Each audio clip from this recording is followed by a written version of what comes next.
Hi Bonnie, hi fellow sharpeners. My name is Todd Benko from Calgary, Alberta. My idea for this submission deals with trying to polish the convex, the outside edge of the convex shears after we've convexed them. I know Bonnie has often said she's had problems trying to find a really good way to polish them, and we've often seen many times that we're using jeweler's rouge, the 1 or 3 micron spray, that type of stuff. And I got to thinking, the automotive industry or the metal polishing industry has made huge technological changes and advancements in how and what they use, like the types of polishing rouges, that type of stuff. They don't use that anymore because they found newer stuff that works just so much better and so much quicker. And that got me to thinking, I wonder if there's something that we could take from that industry and apply it to ours. And there was another knife sharpener that I've seen from doing Japanese knives where he, again, was doing different things and went to a polishing compound that was liquid. And that's what got me thinking about making a different approach. So I started scouring different manufacturers, and I came across this product. It is Chemical Guy's light metal polish. You often find Chemical Guys dealing with any of the, I want to say, commercial or non-commercial retail type car enthusiast who wants to turn around and polish their vehicle or polish some metal. And the Chemical Guys stuff, they actually make 2 different metal polishes. So if you're going to go this route and try this out, you got to remember that they have the metal polish and then there's the light metal polish.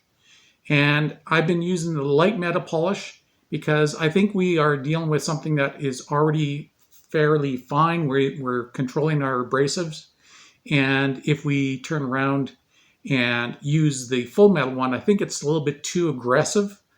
And it really is used in places where they need to remove a lot of oxidation. In our situation, because we're already starting from a sanded condition, we just need the light metal polish. And that's what I've been trying out for this last little while. It's a light metal polish. I turn around and shake it up. It's nice liquid form. And in the automotive industry, what they often do is just use a microfiber cloth, spread it on the microfiber cloth or on a bonnet, and take their grinder to it for polishing up they can be stainless steel, it can be aluminum, steels, that type of stuff.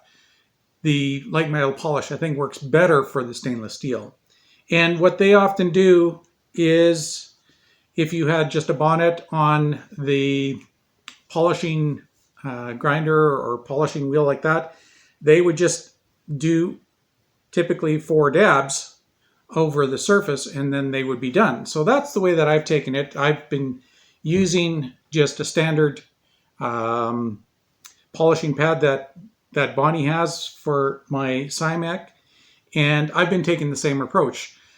I haven't really figured out what might be the best way because it is so liquid.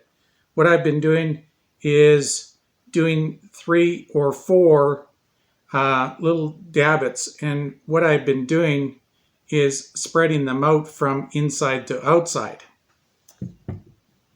And what that ends up doing, and I think that there's different approaches, and other people might want to try this. I know Wolf Industries, when they deal with their paste, they turn around and draw one all the way around and then start drawing lines in. And I think there is some validity to this, but I just haven't experienced it enough. And it's about trying to load up the pad with enough polishing compound at the beginning.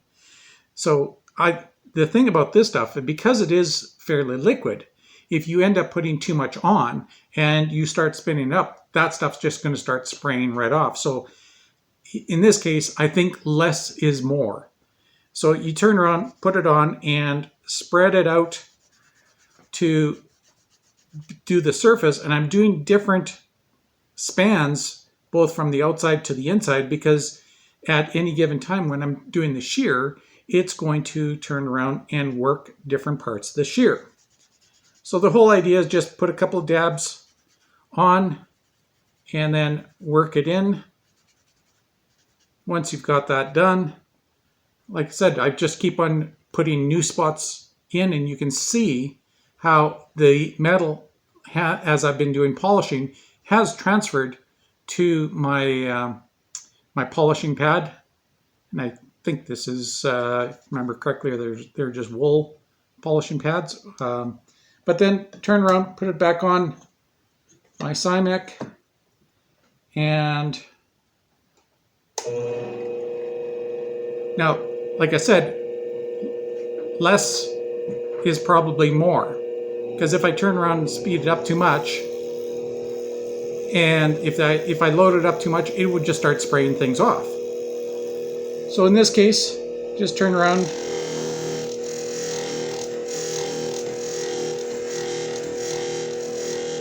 work it in so lightly,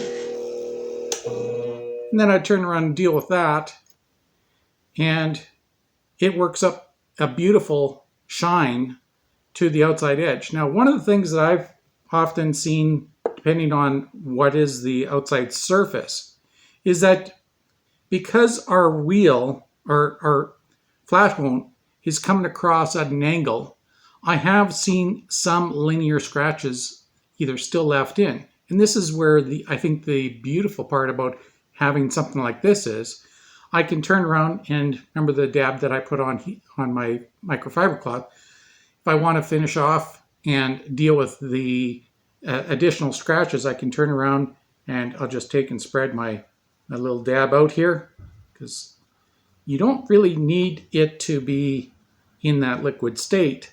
So I've just turned around and got my little spot right there, and I'll take my shears as a last minute thing and take it and now work it longitudinally along the shear edge, so that it's now in a different direction than the original spinning of the flat hone. And as you can see, it really does remove the material. And it turns around, and when I'm doing this, it really ends up bringing up that great shine to the surface edge. See if I can.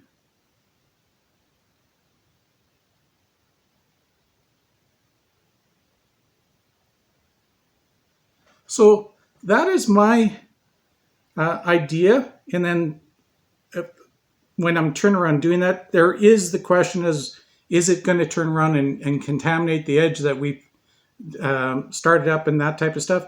And yes, there is the possibility. So as we look, we can see that some did get onto the inside edge. And all that I end up doing is just taking my microfiber cloth in the clean area, spray it down with alcohol, wipe it down again, do my full cleaning with alcohol on the shears, and it's good to go.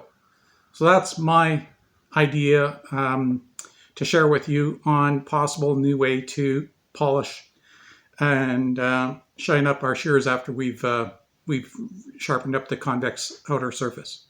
Thanks.